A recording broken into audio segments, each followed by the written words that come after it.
Bem-vindos a mais uma exploração fascinante na história, onde mergulharemos no intrigante mundo de Napoleão Bonaparte, uma figura que moldou os destinos de nações e deixou um legado duradouro. Neste vídeo, vamos desvendar os aspectos extraordinários da vida deste líder carismático e estrategista genial, desde suas origens humildes na ilha de Córsega até seu papel central nas guerras napoleónicas e sua ascensão como imperador dos franceses. Além disso, exploraremos as nuances de sua personalidade, seus triunfos militares e os desafios que enfrentou ao longo de sua notável jornada. Preparem-se para uma viagem envolvente através dos campos de batalha, dos salões imperiais e das reviravoltas políticas que marcaram a era de Napoleão. Este vídeo promete revelar detalhes intrigantes sobre o homem por trás do mito, oferecendo uma visão abrangente de um dos períodos mais dinâmicos da história mundial. Sem mais delongas, adentremos o mundo de Napoleão Bonaparte.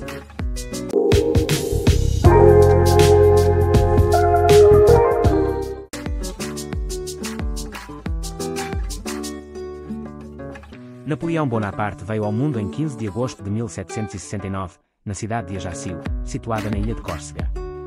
Sua linhagem remontava à nobreza italiana que habitava a ilha, uma vez que Córsega foi parte da Itália até meados do século XVIII, quando o movimento de independência culminou na formação do reino e, posteriormente, da República de Córsega.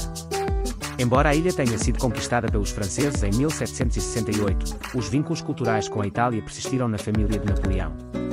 Originariamente chamado de Napoléon de Bonaparte, o futuro líder optou, mais tarde, pela forma francesa, Napoléon Bonaparte. Seu pai, Carlo Bonaparte, era advogado e político, enquanto sua mãe, Letizia Bonaparte, pertencia à família Ramolinos, também da pequena nobreza italiana. Criado em um ambiente de estabilidade financeira e prestígio social, Napoleão desfrutou de uma boa educação, matriculando-se na Escola Militar de Brienne-le-Château em 1779 e, posteriormente, na École Militaire de Paris, em 1784.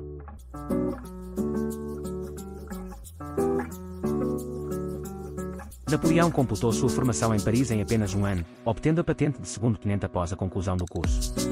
Designado ao Régiment de la Fère, um regimento de artilharia na França continental, ele mantinha fortes vínculos com Córsega, onde apoiava o movimento nacionalista local. Até 1768, a ilha tinha governo independente, mas com a chegada dos franceses, surgiram demandas por autonomia, culminando em um movimento que buscava a saída dos franceses. Em 1792, Napoleão liderou um batalhão, mas em 1793 rompeu com o movimento cossariano quando este declarou guerra à França. A Revolução Francesa estava em pleno curso, e Napoleão, alinhado aos ideais republicanos, aproximou-se de Augustin Robespierre, irmão do líder jacobino Maximilien Robespierre. Essa associação levou Napoleão a comandar o cerco a Toulon, uma cidade rebelde contra o governo. Sua vitória destacou-se, ganhando prestígio nos círculos jacobinos. Promovido a general de brigada, liderou a artilharia francesa na Armée d'Italie, na Itália. Após a reação termidoriana, que afastou os jacobinos do poder, Napoleão foi preso devido à sua associação anterior. Libertado 2 semanas depois, sua habilidade militar tornou-se crucial no enfrentamento das forças contra-revolucionárias em 1795.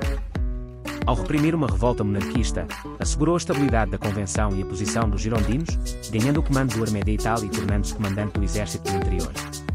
Essas promoções consolidaram Napoleão como uma figura militar de prestígio na França.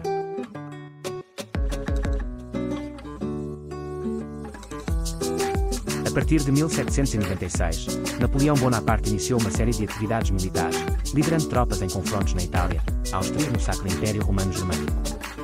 Durante essa campanha militar, Napoleão obteve várias vitórias, levando o governo francês a considerar uma possível invasão da Grã-Bretanha.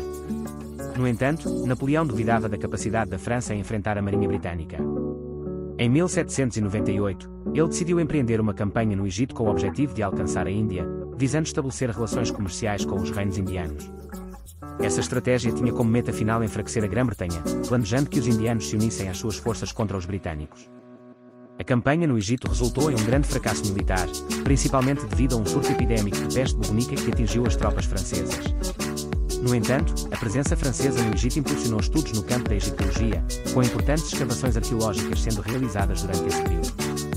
Até 1799, Napoleão já havia se tornado uma figura proeminente na França devido às conquistas militares entre 1796 e 1798, conferindo-lhe prestígio e transformando-o em um herói nacional.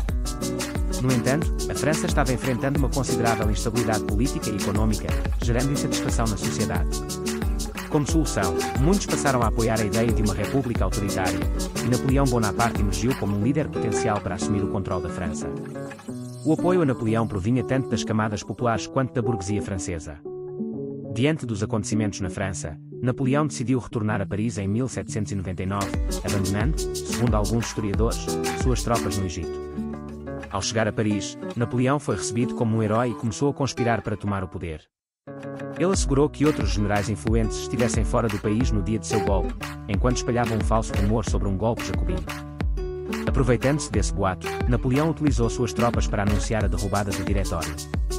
Dessa forma, o consulado foi estabelecido, transferindo o governo francês para as mãos de 3 indivíduos, Napoleão Bonaparte, Roger Dux e Emmanuel Sieyès. Esse episódio ficou conhecido como o golpe de 18 de Brumário.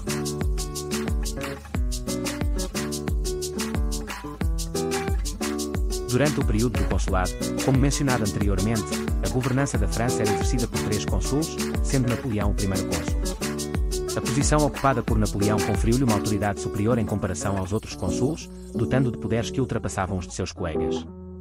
Conforme era de se esperar, Napoleão recorreu ao autoritarismo para consolidar seu domínio e implementar as mudanças desejadas. Utilizando-se da censura, ele perseguia seus críticos e implementava medidas significativas para estabilizar a situação da França, fortalecendo sua posição no governo. Uma das iniciativas-chave foi a negociação da paz com britânicos e austríacos, ao mesmo tempo em que promovia alterações substanciais no sistema tributário e bancário francês. Napoleão também conseguiu restabelecer as relações entre a França e a Igreja Católica, as quais haviam sido rompidas desde o início da Revolução Francesa. Além disso, ele elaborou um importante código jurídico para o país e assegurou a proteção da propriedade privada no território francês. Essas medidas proporcionaram algum respaldo a Napoleão, embora a presença significativa de grupos de oposição ainda fosse evidente.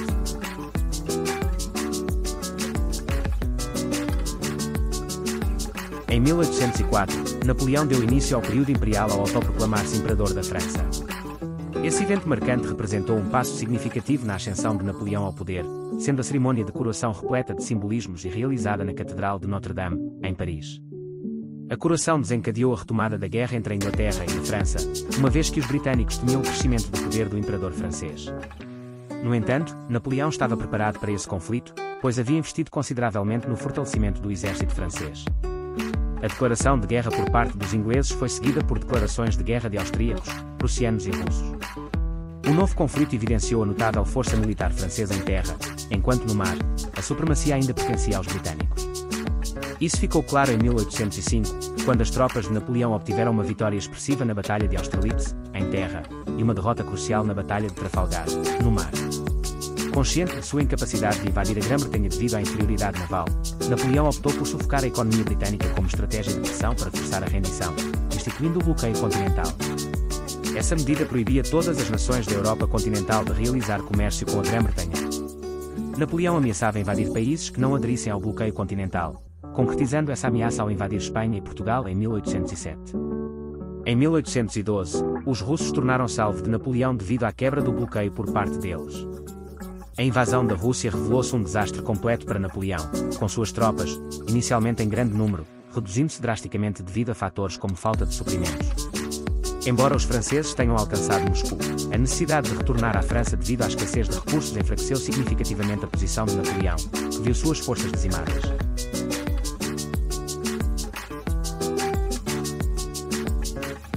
A posição de Napoleão em toda a Europa foi abalada após sua derrota na Rússia. Os territórios sob controle francês começaram a se revoltar, levando à formação de uma nova coalizão de tropas estrangeiras contra a França. Em 1814, Napoleão Bonaparte foi obrigado a se render e foi exilado para Elba, uma ilha próxima à costa francesa. A monarquia absolutista foi restaurada na França, com o poder sendo transferido para Luís XVIII. Em 1815, Napoleão escapou de Elba, reassumiu o controle da França e iniciou o governo dos 100 dias. No entanto, esse governo chegou ao fim quando Napoleão foi derrotado definitivamente na Batalha de Waterloo, ocorrida em junho de 1815. Posteriormente, Napoleão foi enviado para seu segundo exílio, sendo desta vez aprisionado na remota ilha de Santa Helena, localizada no meio do Oceano Atlântico, longe da Europa. Com a derrota de Napoleão, o absolutismo foi restaurado na França. Os últimos anos da vida de Napoleão foram passados em Santa Helena, onde faleceu em 5 de maio de 1821. Assim chegamos ao final desta fascinante jornada pela história de Napoleão Bonaparte, um líder militar e estrategista brilhante que deixou uma marca indelével na Europa do século XIX. Sua ascensão meteórica, suas campanhas audaciosas e as consequências dramáticas de suas derrotas moldaram não apenas o destino da França, mas também o curso da história mundial. Napoleão, cujo nome ressoa através dos séculos, personificou tanto a grandiosidade quanto a queda de impérios. Seu legado é complexo e controverso, provocando reflexões sobre poder, ambição e o preço da conquista. Que a história de Napoleão Bonaparte continue a nos inspirar a compreender as complexidades do passado e a moldar um futuro baseado no aprendizado e na busca da paz. Obrigado por nos acompanhar nesta viagem histórica. Se gostou do vídeo, não se esqueça de deixar seu like, compartilhar e se inscrever para mais conteúdos históricos. Até a próxima!